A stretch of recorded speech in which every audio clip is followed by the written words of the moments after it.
삼성 SDI가 2조원치 유상증자를 했는데 슈퍼사이클이 오니까 한다라고 하는데 몇 가지 좀 의문점들이 있어서 이야기를 해보려고 합니다. 유상증자를 했더니 주가가 안 좋았죠. 6% 하락을 했습니다. 삼성뿐만 아니라 LG엔솔, SK이노베이션 둘 다 떨어지게 만들었는데 그만큼 2차전지 업계가 얼마나 힘든지 이걸 보여줬기 때문에 우선 유상증자가 호재가 되는 경우는 흔치는 않아요. 증시가 좋을 때, 유동성 좋고 기업의 전망이 좋을 때 좋은 이유로 투자를 한다? 이렇게 했을 때는 호재로 오를 수가 있는데 투자를 한다 하더라도 지금 같은 분위기에서는 유상증자는 악재로 해석될 수밖에 없습니다. 전고체 배터리에도 베팅을 한다. 4,500억을 여기에 투자를 하고요. 27년에 양산하겠다고 확정을 했어요. 9,000억을 미국 GM 배터리 합작 공장에다 투자를 하고 6,400억을 헝가리 공장에서 이제 각형 LFP 배터리에 투자를 한다. 이건데 이거를 왜 유상증자로 투자를 하냐 이거죠. 기업이 투자를 하는 방법은 여러 가지가 있습니다. 첫 번째 돈을 빌리면 되고요. 은행이라던가 회사채를 발행한다던가 이렇게 해야 되는데 그게 어려울 때 하는 게 유상증자예요. 다른 기업도 아니고 삼성전자 자회사입니다. 삼성 SDI는 삼성전자가 20% 정도 지분을 가지고 있죠. 그럼 삼성전자한테 돈을 빌릴 수도 있을 거고 본인들이 하고 있는 사업으로 돈을 벌어서 해도 되는 거고 기존에 쌓아뒀던 현금이라던가 부동산을 매각해서 나온 돈으로 해도 되는 건데 가장 안 좋은 분위기에 왜 이때 유상증자를 하느냐. 유상증자는 주주들의 돈을 걷어서 한다는 거잖아요. 삼성전자 같은 경우는 20% 지분을 있으니까 4천억 정도밖에 돈을 투하지 않습니다. 1조 6천억은 다른 주주들의 돈으로 투자를 받아서 한다는 겁니다. 유상증자를 하면 장점이 있죠. 부채 비율이 안 올라가죠. 각자 돈을 내서 한 거기 때문에 삼성 SDI 기업 봤을 때는 차입이 막힌 정도까지는 아닙니다. 괜찮아. 유상증자를 먼저 하고 그 다음에 부채 비율 떨어뜨리고 그 다음에 차입이라던가 계속 충당하면서 사업을 할 수 있겠죠. 유상증자를 하는 타이밍을 지금으로 잡은 이유는 뭘까? 제가 봤을 때는 이거 상법 개정이랑 연관이 있을 수도 있거든요. 기업 실사부터 해가지고 유상증자의 스케줄을 보면은 굉장히 짧아요. 2월 말에 기업 실사하고 한 달도 안 돼서 나왔어요. 빠르게 유상증자를 하기 위해서 추진했다. 근데 하필 상법 개정이 어제 국회 본회의에서 통과됐다는 뉴스 나오자마자 다음날 바로 유상증자 발표를 합니다. 아무래도 유상증자를 좀 더 서둘렀던 이유가 이런 건 아닐까 이렇게 사람들이 생각할 수가 있겠죠. 금감원에서 삼성 SDI 유상증자를 중점심사 1호로 선정했습니다. 발행주수 대비 10%가 넘는 신주를 발행했기 때문에 너무 금액도 크고 여러가지 주주의 권익 훼손 우려가 있는 거 아니냐 조사를 좀 할 것 같은데 그만큼 유상증자에서 주주들도 많이 분노했고 이해가 안 가는 부분들이 있다라는 거죠. 재무제표를 보면은 삼성 SDI 지금 상황이 좋지는 않습니다. 적자는 없었는데요. 영업이익이 급격히 줄었어요. 23년에만 해도 영업이익이 1조 5천억이었었는데 24년에 2,700억입니다. 그리고 부채가 많이 늘었어요. 23년에 14조 원이었는데 24년에 19조 원이 됩니다. 부채가 5조가 늘었죠. 자산도 늘고 부채가 늘긴 했는데 부채가 왜 이렇게 빠르게 늘어나느냐. 부채가 늘어나는 속도가 영업이익이 감당을 못합니다. 부채가 늘어나면은 이자가 늘어나요. 그 이자만큼 이익을 갉아먹게 되는데 그거를 감당해낼 수 있느냐? 아마 어렵지 않을까. 부채를 동원해서 더 돈을 빌리는 것보다 유상증자를 통해서 부채가 아닌 다른 선택을 하게 된 거죠. 삼성 SDI는 대체 지금 왜 부채가 이렇게 빠르게 늘어나고 유상증자를 왜 하는 거냐? 여기에 나와 있는데요. 이 카펙스를 보면은 빠르게 늘어나고 있습니다.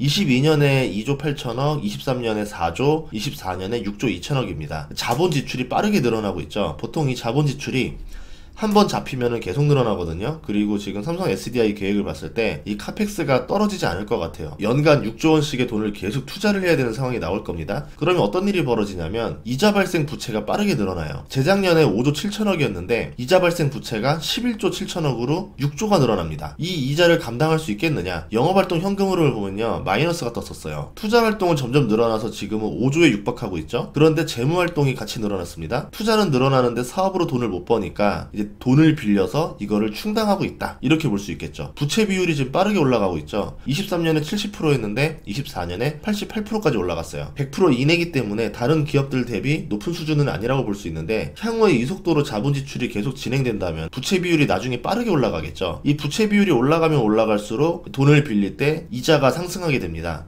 그런 이유에서 이거를 좀 아껴 쓰려고 하는 게 아닐까. 한마디로 지금 삼성 SDI는 이번 유상증자 이후에도 계속 돈을 투하해야 되는 상황이고 그러면 자본을 계속 조달해야 되는데 영업이익으로 자본 조달을 못한다는 거는 부채를 계속 일으켜야 되는 상황이 올 수도 있다라는 겁니다. 그런데 의심되는 건 뭐냐면 기관이 먼저 팔았어요. 14일날 발표가 났는데 13일날 기관이 42만 주 넘게 대량 매도를 합니다. 보통 이런 발표가 나면 외국인처럼 그 당일에 50만 주 이렇게 대량 매도가 나와야 되는데 기관이 하루 전에 이렇게 대량 매도를 할 수 있었던 거는 어떤 이유였었을까?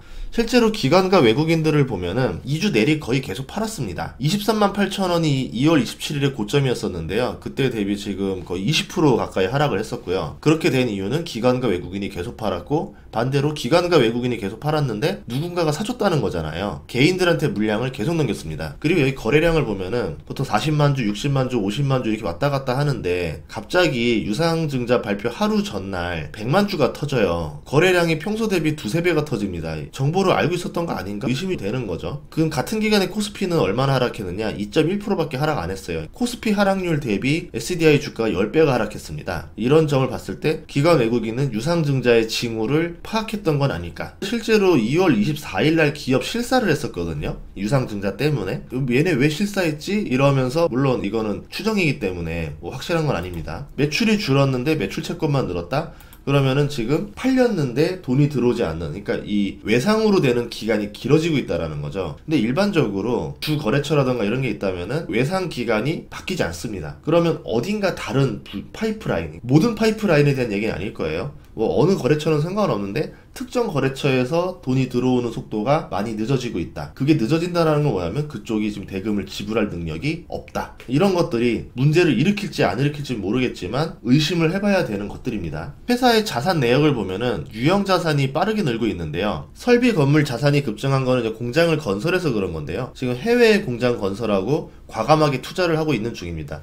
삼성 SDI가 장이 좋았었던 뭐 20년, 21년, 22년 이때는 그렇게 투자를 많이 안 하다가 뒤늦게 갑자기 투자를 많이 해요. 삼성전자도 원래 반도체 투자할 때 보면은 업황이 안 좋을 때 과감하게 투자를 했고, 그 투자해서 보통 2년 뒤 3년 뒤에 양산을 하잖아요. SDI도 27년에 양산을 많이 지금 보고 있는 것 같은데, 그때 갑자기 업황이 확 좋아져요. 그러면 이때 과감하게 베팅했던 회사들이 돈을 크게 벌 수 있겠죠. 왜냐면 경쟁사들은 업황이 안 좋으니까 투자를 줄였어요. 근데 업황이 안 좋을 때 투자를 크게 늘렸으니까 혼자서 시장 점유율을 확 늘려나갈 수 있습니다. 마치 쇼트트랙에서 다른 선수들은 좀 체력이 떨어져가지고 스퍼트를 못 내는데 혼자서 스퍼트를 막 내는 거죠. 그러면 이 도박수가 과연 성공할 거냐 안 할 거냐. 삼성전자 같은 경우는 이런 경험으로 성공을 했던 기업입니다. 삼성전자의 자회사이기 때문에 아마 그런 베팅이 아닐까라 보는데, 업황의 미래를 알 수는 없죠. 만약 이렇게 베팅했다가 27년에 업황이 더 안 좋아진다? 그러면은 이 빚을 다 떠안아야 됩니다. 23년에 3조 7천억이었던 순부채가 24년에 9조 7천억으로 6조가 늘어납니다. 이자 발생 부채만 11조 7천억이 됐고요. 이 이자만 해도 장난 아니죠. 5% 이자라면 1년에 6천억씩 이자를 갚아나가야 돼요. 이거 어마어마한 금액입니다. 그러면서 카펙스는 계속 커져요. 그러면 내년에 부채는 더 많아질 겁니다. 이자는 더 늘어나겠죠. 그럼 이거를 영업이익으로 막아주던가 해야 되는데 올해 업황이 그렇게 좋아 보이진 않거든요. 그럼 이걸 계산했을 때 올해는 부채가 더 늘어날 거고, 26년 27년쯤에 되면은 이제 부채가 한계에 도달하는 그 지점이 올 텐데, 그때부터 업황이 드라마틱하게 변하면서 부채를 깎아먹고 이익이 늘어나는 이 구도가 돌아서면은 슈퍼사이클이 왔다. 뉴스에서 나왔던 말이 맞을 수 있겠죠. 근데 이게 조금이라도 타이밍이 삑사리가 나면은 상당한 위기가 올 수도 있습니다. 그래서 느끼는 건 이게 상황에 따라서 유상증자 2조가 끝이 아닐 수도 있다. 유상증자 다음에는 이제 대출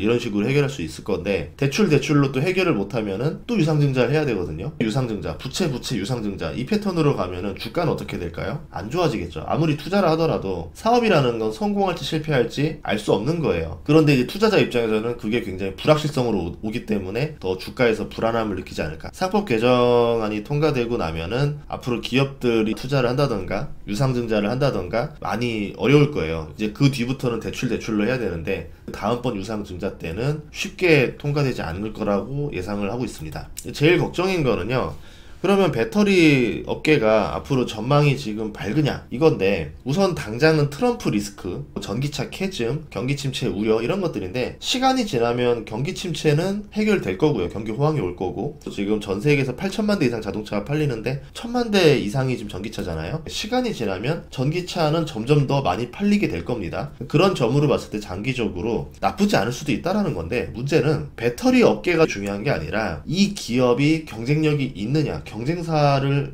누르고 성공할 수 있느냐 없느냐가 중요하거든요. 지금 업계 1위는 CATL인데요. 매출 총 이익률이 30%가 넘어요. 그리고 영업이익률이 17.9%입니다. 3분기 기준으로요. 근데 LG엔솔이 영업이익률이 24년에 마이너스 3.5%고요. 삼성 SDI가 영업이익률이 1.6%예요. 업계 1위는 나날이 영업이익률이 올라가고 있는데, 우리나라 기업들은 영업이익률이 떨어지고 있다는 거죠. 이런 점이 지금 걱정이 되는 겁니다. 2016년, 20년, 24년 배터리 시장 점유율을 보면 2016년에는 파나소닉의 전성시대였었죠. 그러다가 2020년에는 우리나라 기업들의 전성시대입니다. 우리나라 3사 기업 점유율 합치면 40%가 넘었었습니다. 그러다가 24년이 되니까 CATL이 압도적으로 치고 나오죠. 38%고요. 비아디가 15%예요. 우리나라 기업 3사를 합치면은 16%로 확 줄어들었습니다. 중국은 자기네 나라에서 정책적으로 계속 전기차 양산을 밀어내기 때문에 배터리를 계속 증설해도 받아줄 곳이 있으니까 들어갈 수가 있는데 우리나라 기업들은 그렇진 않잖아요. 글로벌로 가야 되니까. 근데 글로벌 판매량이 중국 빼고 보면은 성장세가 많이 둔화가 됐었거든요. 증설을 하려고 했던 계획들조차도 브레이크를 잡았었던 거죠. 이런 것들이 되면서 24년에 좀 주가가 안 좋았었는데 이제 25년, 26년, 27년 앞으로 업황이 어떻게 바뀌어 나가냐에 따라서 달라질 겁니다. 트럼프 리스크에 따라서 달라질 것 같은데 트럼프가 얼마나 전기차에 대해서 브레이크를 걸 거냐. 그런데 본인도 이번에 테슬라를 샀어요. 전기차에 대한 정책을 역으로 가는 거는 좀 모순되지 않을까. 그리고 제일 큰 거는 경기가 좋아야 돼요. 사람들이 전기차를 사려면 아무래도 내연기관보다 가격이 조금 더 비싸고 이제 보조금 때문에 그나마 좀 덜했었던 건데 지금 상황에서는 결국 전기차 가격이 계속 내려가 주면서 사람들이 내연기관보다 부담 없어야 되거든요.